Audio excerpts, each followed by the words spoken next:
Sekarang kita akan belajar membuat file HTML dengan HTML template yang sudah disediakan oleh VS Code. Jadi kita hapus dulu ini semua. Terus kemudian kita tinggal ketik HTML 5 ini. Maka otomatis akan dibuatkan template HTML oleh VS Code-nya. Nah, kita akan belajar tentang paragraph tag. Paragraph tag ini adalah tag-tag yang berhubungan dengan paragraf ya, kalau kita membuat paragraf. Jadi kita ketik aja ini title-nya, kita beri paragraph tag. Terus kemudian di body, kita ketikkan saja belajar HTML paragraph tag. Oke, kalau kita save, kita coba buka dengan live server, maka hasilnya mirip dengan file yang pertama kita. Oke. Nah, apa saja tag-tag yang ada hubungannya dengan paragraf? Yang pertama adalah tag P.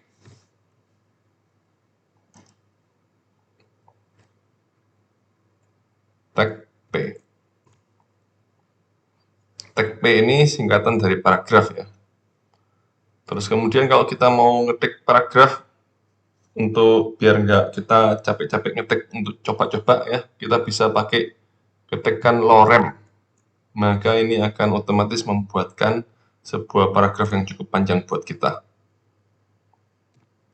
Nah, supaya kelihatan bedanya, kita coba buat sekali lagi untuk tag paragraf ini. Kita ketik lorem kembali. Di enter. Kita sudah punya dua paragraf di sini. Nah, untuk membedakan, saya akan enter ini, terus kemudian kita ketik misalnya selamat malam. Kita save. Kita coba buka dengan live server. Nah, di sini kita akan melihat perbedaannya. Jadi, kalau misalnya dengan paragraph teks, maka kita melihat otomatis HTML kita itu akan menurunkan, membuat sebuah blok ya, dan akan menurunkan paragraf berikutnya seperti ini. Sedangkan tanpa paragraph teks, selamat malam meskipun kita turunkan tadi, tetapi dia akan tetap berada di samping ini ya, paragraph teks.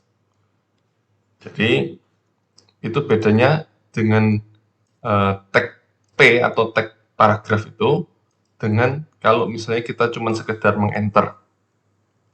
Nah, kalau sekedar di-enter, tetap ini sebenarnya akan dianggap ditulis di sampingnya sini. Karena HTML tidak mengerti bagaimana dia harus menampilkan selamat malam ini, sehingga dianggap tetap di sebelahnya. Ya. Sedangkan kalau ada tag P, maka HTML akan mengerti bahwa dia ini sebuah paragraf, jadi harus dibuatkan sebuah paragraf tersendiri sehingga turun. Sekarang untuk tag yang kedua yang berhubungan dengan paragraf, yaitu kalau kita mau menurunkan seperti ini, itu kita bisa melakukannya dengan tag BR. BR ini kita break sehingga akan turun. Kita save supaya tahu bedanya. Kita coba open with live server lagi. Nah, maka dia akan turun karena ada break di sini. Itu tag break ya. Kalau kita mau membedakan antara bagian ini, dua bagian ini dengan bagian paragraf, dua paragraf di bawahnya, kita bisa memberi garis misalnya. Nah, untuk garis itu kita bisa memberi dengan horizontal rule ya, HR.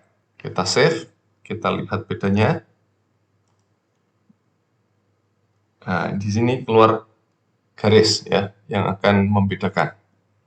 Berikutnya, untuk paragraf teks yang lain, itu juga ada div.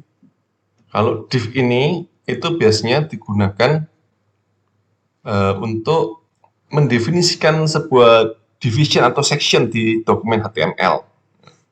Nah, div tag ini biasanya juga dipakai sebagai kontainer untuk HTML elemen. Nantinya kemudian bisa diberi styling dengan CSS atau dimanipulasi dengan JavaScript. Ya, jadi misalnya kalau div ini kita bisa memberikan di dalam div, karena ini merupakan kontainer, kita bisa pakai P lagi misalnya. Kita ketikkan lorem, kita save, cek hasilnya. Nah, ini yang menggunakan div ya. Tag yang berikutnya itu juga ada span ya. Misalnya kita buat paragraf lagi di sini. Terus kita ketik misalnya uang untuk hidup. Terus kemudian kita beri span tag. Span tag-nya kita beri misalnya money for living. Nah, span ini itu mirip dengan div. Span ini digunakan untuk mengelompokkan beberapa elemen yang dimaksudkan untuk memudahkan dalam pemberian style. Jadi misalnya di span tag ini kita bisa beri namanya atribut. Nah, atributnya misalnya language-nya. Lang ini sama dengan EN atau English. Nah, nantinya kalau misalnya ada atribut seperti ini, seperti yang saya ngomong tadi, bahwa span ini untuk memudahkan pemberian styling. Jadi kita bisa saja di bagian tag ini, kita bisa berikan styling. Misalnya seperti ini ya, style.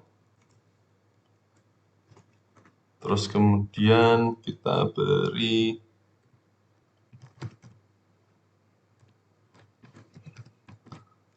lengthnya en.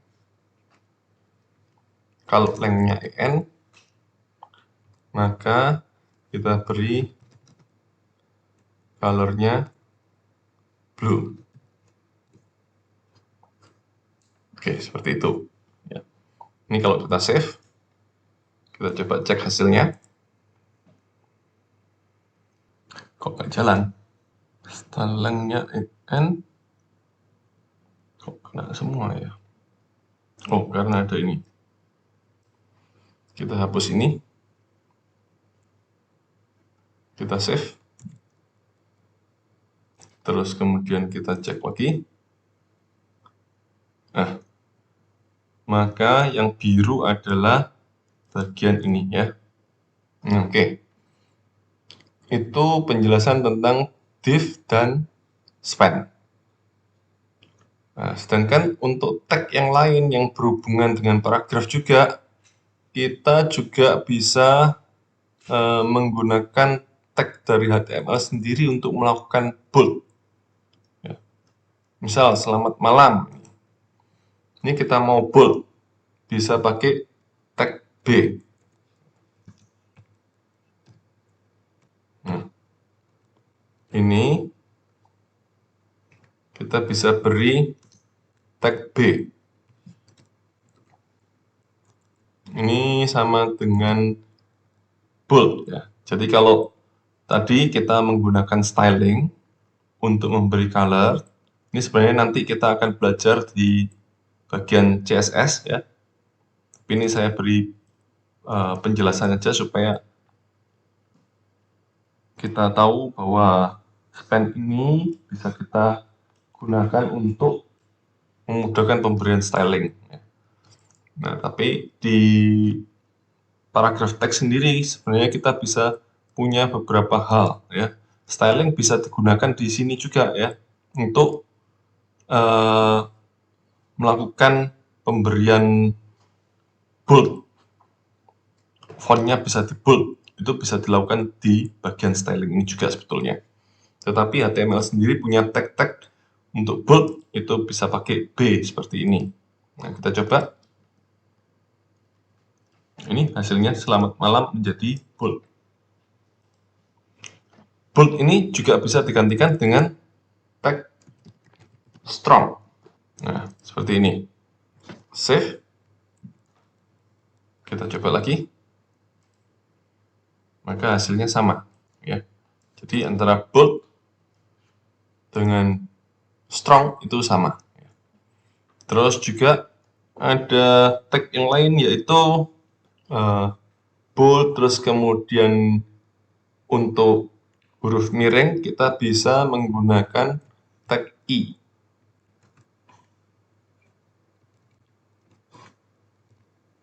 Silakan beri tag I beserta dengan tag penutupnya.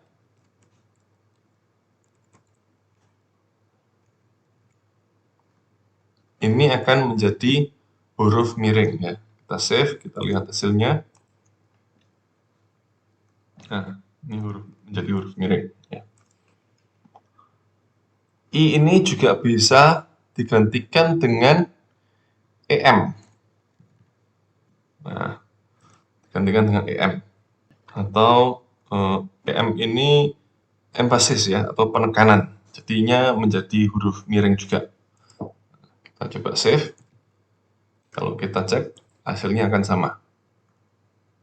Tetap miring, ya, untuk paragraf tag-nya ini. Oke, selain itu juga ada untuk underline. Dari sini aja, ya. Untuk U. U ini underline. Kita save. Kita coba, maka ada garis bawahnya. U ini bisa jadi diganti dengan insert. Ins, ya. Ins itu insert. Nah, ini kalau kita save, nah, hasilnya akan sama, ya.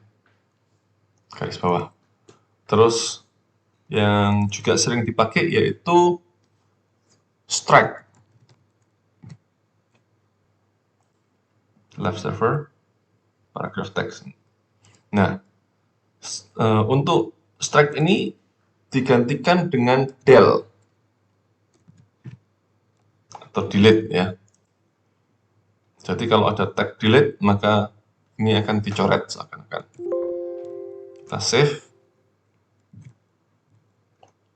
Coba lagi. Hasilnya sama, paragraph tag-nya dicoret, ya. Ada coretan. Selain itu, di paragraf kita juga bisa memberi komen. Jadi di bagian ini kalau kita mau kasih komen, itu juga bisa, ya. Untuk komen di komentar di HTML file, itu kita menggunakan ini, ya. Nah, tanda ini. Misal kita komen untuk paragraf pertama, ya. Maka penutupnya adalah seperti ini. Jadi ini ada dua paragraf sebetulnya di div ini. Yang pertama adalah lorem ipsum, yang kedua adalah uang untuk hidup. Ya. Tetapi karena paragraf yang pertama ini kita komen, maka ini tidak akan keluar, ya. Coba kita save. Kita coba live server. Nah, yang muncul hanya paragraf yang ini, ya. Ini yang di atas dua ini itu memang ada, ya. Tadi kan memang ada dua paragraf ini, ya. Sedangkan yang ini tidak muncul karena di komen. Jadi itu untuk paragraf tag, beberapa hal yang berhubungan dengan paragraf.